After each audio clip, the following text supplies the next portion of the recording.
नमस्कार दोस्तों, MSD channel पे आपका स्वागत है। आज हम एक व्यक्ति से जुड़ी मोटिवेशनल कहानी पे बात करेंगे और जानेंगे कि कैसे एक अच्छा खासा व्यक्ति डिप्रेशन के कारण पागल हो जाता है। तो चलिए ज्यादा टाइम न वेस्ट करते हुए कहानी को शुरू करते हैं। एक व्यक्ति जिसका नाम रमेश था, शहर में मल्टीनेशनल कंपनी में नौकरी करता था, जिसका ऑफिस में एक सच्चा दोस्त सुरेश भी साथ में काम करता था। रमेश के परिवार में बीबी जिसका नाम कविता, एक बच्ची जिसका नाम पायल था और उसकी माँ रहते थे। वह रोज ड्यूटी पे जाता था। अपनी कमाई का कुछ हिस्सा माँ, पत्नी और बच्ची के नाम से हर महीने जमा करता था। बाकी पैसों से घर खर्च चलाता था। वह खुद अपने पास एक भी पैसा नहीं रखता। उसकी दुनिया परिवार और ऑफिस के इर्द गिर्द घूमती, लेकिन उसकी पत्नी उसे हमेशा ताने मारती रहती और उसकी माँ भी अपनी बहू की हाँ में हाँ मिलाती। वह लेट आता तो उसकी पत्नी उससे कहती, ए जी, तुम्हें शर्म नहीं आती? जो रोज रोज लेट आते हो, तुम्हें ऐसा नहीं लगता कि थोड़ा जल्दी आ जाए? तुम्हारी बेटी तुम्हारा इंतजार करते करते सो जाती है। मैं तुम्हारे इंतजार में भूखी बैठी रहती हूँ। माँ भी जब तक तुम आ नहीं जाते सोती नहीं है। वह अपनी पत्नी से कहता, अरे मैं क्या करूं? ऑफिस में बहुत सारा काम होता है। जब तक काम खत्म नहीं हो जाता तब तक मैं नहीं आ सकता। एक दिन उसकी बच्ची का बर्थडे होता है। उसकी पत्नी कहती है, सुनो जी, आज हमारी बेटी पायल का जन्मदिवस है, घर जल्दी आ जाना। उसने कहा, हाँ मैं जल्दी आ जाऊंगा। इतना कहकर वह ऑफिस निकल गया। जब शाम हुई तो उसकी बेटी, पत्नी और माँ उसका इंतजार करने लगे। उसकी पत्नी ने सोचा कि जब ये आ जाएंगे तो जन्म दिवस मनाकर सब एक साथ खाना खाएंगे। वह ऑफिस से जल्दी निकल आया, परंतु ट्रैफिक में फंस गया और आते आते उसे रात के 10 बज गए। तब तक बेटी और माँ भूखे ही सो गए, बिना जन्म दिवस मनाए। जब वह घर आया तो पत्नी उसे गुस्से में बुरा भला कहने लगी। वह उसे समझाता रहा कि ट्रैफिक बहुत था, इसलिए देर हो गई, परंतु पत्नी ने उसकी एक न सुनी।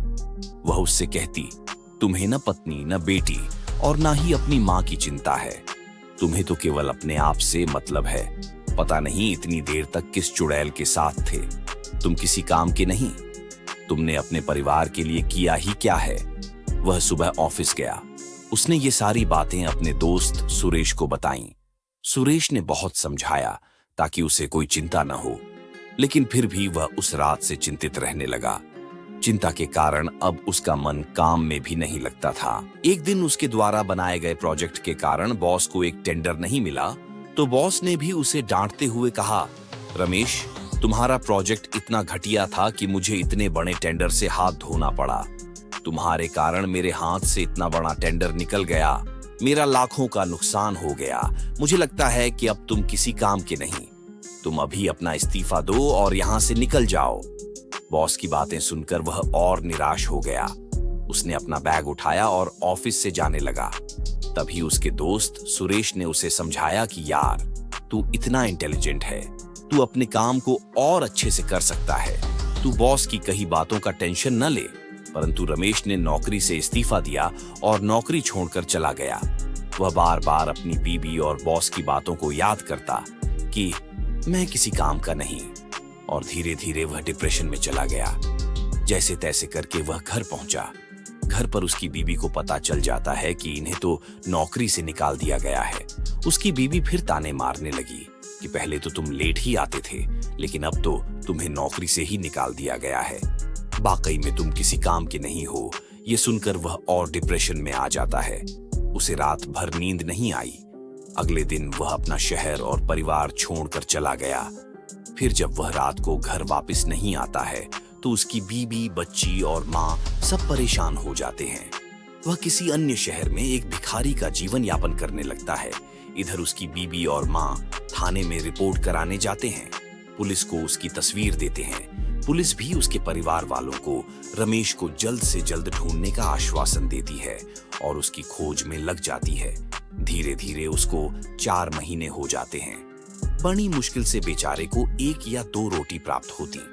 यदि कोई दे देता तो कभी वह कचरे में खाने पीने की चीजें खोजता, कभी वह किसी की फेंकी हुई जूठन उठाकर खाता और जब रात होती तो एक दुकानदार की दुकान के बाहर सो जाता और जैसे ही दिन होता वह कचरे में खाना ढूंढता। लोगों की जूठन जो फेंक दी जाती थी उसे उठाकर खाता। रात को उस दुकान के बाहर सोता और सुबह जैसे ही दुकानदार दुकान खोलने आता उसे सोता हुआ पता तो लात मारकर भगा देता। एक दिन उस दुकान के बाहर बाथरूम की गंदी स्मेल आने से वह दुकानदार उस भिखारी को बहुत मारता है, जिससे उस व्यक्ति को कई जगह चोट आ जाती है और शरीर से खून बहने लगता है। वह इतनी मार खाने के बाद भी उस दुकान के बाहर सोना नहीं छोड़ता। एक दिन एक और घटना हो जाती है जिसमें उस दुकानदार की कीमती वस्तुएं चोरी हो जाती है। उस दुकानदार को उसी भिखारी पे शक होता है, इसीलिए सुबह जब वह दुकान आता है तो उसे बहुत बुरी तरह से पीटता है। इस बार वह भिखारी उसकी दुकान छोड़कर हमेशा हमेशा के लिए भाग जाता है। अगले दिन सुबह जब वह व्यक्ति दुकान के बाहर नहीं मिलता तो वह दुकानदार सीसीटीवी में देखता कि वो भिखारी आया था कि नहीं। सीसीटीवी देखते देखते उसे पता चलता है कि वह भिखारी जो दुकान के बाहर सोता था वह तो उसकी दुकान की रखवाली करता था। उस दुकानदार ने सीसीटीवी में देखा कि दुकान के बाहर बाथरूम उस भिखारी ने नहीं बल्कि उन दो आदमियों ने की थी जो शराब के नशे में थे, जिन्हें वह भिखारी रोक रहा था। और उस दुकानदार ने देखा कि चोरी करने वाला व्यक्ति वो भिखारी नहीं, कोई और ही लोग थे जिन्हें वह भिखारी चोरी करने से रोक रहा था। ये सब सीसीटीवी में देखकर उस दुकानदार को अपनी गलती का एहसास हुआ। वहीं दूसरी तरफ उसके परिवार के लोग उसके लापता हो जाने से परेशान हो गए। एक दिन उस भिखारी का दोस्त उसके घर यह पूछने जाता है कि रमेश अभी तक मिला कि नहीं, तो उसकी पत्नी और माँ फिर उसके बारे में उल्टा सीधा बोलने लगते हैं। उसकी पत्नी कहती है, एक तो उन्होंने जिंदगी में हमारे लिए कुछ भी नहीं किया, ऊपर से पता नहीं कहाँ लापता हो गए। इतना सुनने पर उसके दोस्त सुरेश को गुस्सा आ जाता है और जो 20 लाख उसने अपनी पत्नी, माँ और बच्ची के नाम भविष्य के लिए जमा किए थे उसकी फाइल लाकर उन्हें दिखाता है और कहता है, ये देखो भाभी, वो आप लोगों की कितनी परवाह करता था। उसने आप सभी के नाम अपनी पूरी कमाई जमा कर दी थी और आप कहती हैं कि उसने आप लोगों के लिए किया ही क्या है। अरे वो जितना भी कमाता था आप लोगों पर ही खर्च करता था। कभी वह अपने पैसों से चाय भी नहीं पीता था, हमेशा आप लोगों की ही बात किया करता था। पर अफसोस कि आपने इतने अच्छे पति को खो दिया। ये सब सुनने के बाद उसकी पत्नी और माँ को अपने किए पर बहुत पछतावा हुआ। कुछ दिनों बाद पुलिस उस व्यक्ति की फोटो लेकर खोजते खोजते उस शहर के दुकानदार के पास पहुंची तो उस फोटो को देखकर वह दुकानदार तुरंत पहचान गया। उसने पुलिस को बताया कि कुछ दिन पहले यही भिखारी मेरी दुकान के बाहर रात में आराम करता था, परंतु मेरी नसमझी के कारण वह यहाँ से चला गया। इसके बाद पुलिस और वह दुकानदार उसे उस शहर में ढूंढने लगे। इत्तेफाक से वह एक कचरे के ढेर के पास खड़ा खड़ा कुछ खाने को ढूंढ रहा था। तभी पुलिस ने उसका पर्स चेक किया तो पता चला कि वह किसी मल्टीनेशनल कंपनी में कार्य करता था। पुलिस ने उसे बताया कि तुम्हारी पत्नी, बेटी और माँ तुम्हारे लिए बहुत परेशान हैं, घर चलो। परंतु वह डिप्रेशन में था।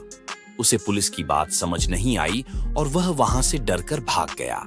अगले दिन पुलिस ने जैसे ही ये सूचना उसके घर वालों और उसके दोस्त को दी तो उसका दोस्त तुरंत ही उसके परिवार वालों को उस शहर ले गया जहां वह भीख मांगकर अपना पेट भरता था। दोस्त के प्रयास से वह मिल तो गया, लेकिन डिप्रेशन के कारण वह किसी को पहचान नहीं पा रहा था। तभी उसकी पत्नी ने आगे आकर उसके पैर छुए और अपनी गलती की माफी मांगी। बेटी भी दौड़ के उसके गले लग गई। माँ भी उससे क्षमा मांगने लगी। अपने परिवार वालों से इतना मान सम्मान और प्यार मिलने से उसे सब याद आ गया। फिर सभी लोग अपने शहर आ गए और खुशी खुशी रहने लगे। दोस्त की सिफारिश से वह फिर से उसी कंपनी में काम करने लगा। इसके बाद उसके परिवार वाले हमेशा उसका सम्मान करने लगे। तो दोस्तों, यह कहानी हमें बताती है कि डिप्रेशन व्यक्ति के शारीरिक, मानसिक और सामाजिक जीवन पर असर डालता है। डिप्रेशन काम करने की क्षमता, रिश्तों और आत्मसम्मान को प्रभावित करता है।